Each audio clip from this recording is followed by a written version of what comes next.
မတို့ဒီနေ့ပြုလုပ်ရတဲ့အခမ်းအနားလေးကတော့မြန်မာမျိုးသမီးလုပ်ငန်းရှင်များအသင်းကြီးရဲ့10ကြိမ်မြောက်အသင်းသားစုံကြီးအစည်းအဝေးအခမ်းအနားလေးဖြစ်ပါတယ်ရှင်ဒီနေ့အခမ်းအနားမှာတော့ဥက္ကဋ္ဌအသည့်ရွေးချယ်တင်မြှောက်ထားတာကိုမိတ်ဆက်ပေးခြင်းကျန်တဲ့အဖွဲ့အစည်းပုံအရာဒုဥက္ကဋ္ဌအတွင်းများအားလုံးနဲ့လည်းအသင်းသူများအားလုံးနဲ့မိတ်ဆက်ပေးကြပေးခြင်းပြီးတော့ကျမတို့အသင်းကြီးရဲ့လှုပ်ဆောင်ချက်များကိုလည်းပေါ်ပြပေးပါပါရှင်ဖြစ်ပါတယ်ရှင်ကျမတို့ဒီအသင်းကြီးကိုဖွဲ့စည်းခဲ့တာက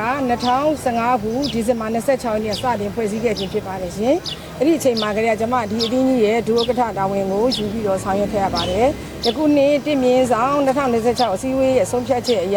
အသင်းသူညီမများအားလုံးရဲ့တင်မြှောက်ခြင်းခံဥက္ကဋ္ဌအဖြစ်တင်မြှောက်ခြင်းခံရပါရွေးချယ်တင်မြှောက်ခြင်းခံရပါတယ်ရှင်။ပတ်သက်ပြီးတော့ကျမတို့ရဲ့အသင်းကတော့အမြဲတမ်းစီးပွားရေးလူမှုရေးသာသနာရေးကိစ္စတွေကိုညီမတို့တွေလက်တွဲပြီးတော့အတူတူလှုပ်ဆောင်ခဲ့ခြင်းဖြစ်ပါတယ်။အဲ့ဒီအတွက်ရှေ့ချောင်းလဲကျမဥက္ကဋ္ဌဖြစ်တာဝန်ကြီးတဲ့အခါမှာလဲအခုအမညီမများနဲ့အားလုံးလက်တွဲပြီးတော့ဒီဘာသာသာသနာရေးလုပ်ငန်းတွေကိုဆောင်ရွက်တော်မှာဖြစ်ပါတယ်ရှင်။ကျမတို့အသင်းကြီးမှာအရန်ချစ်စရာကောင်းတဲ့အချက်လေးရှိပါတယ်ရှင်။ဘာလဲဆိုရင်ကျမတို့ညီမတွေဟာ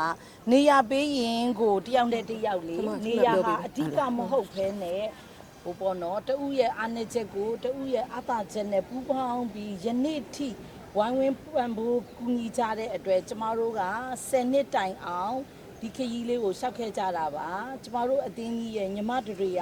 တဦးအပေါ်မှာတဦးမေတ္တာစိတ်ကလေးနဲ့ချစ်ခင်ကြပါတယ်ရှင်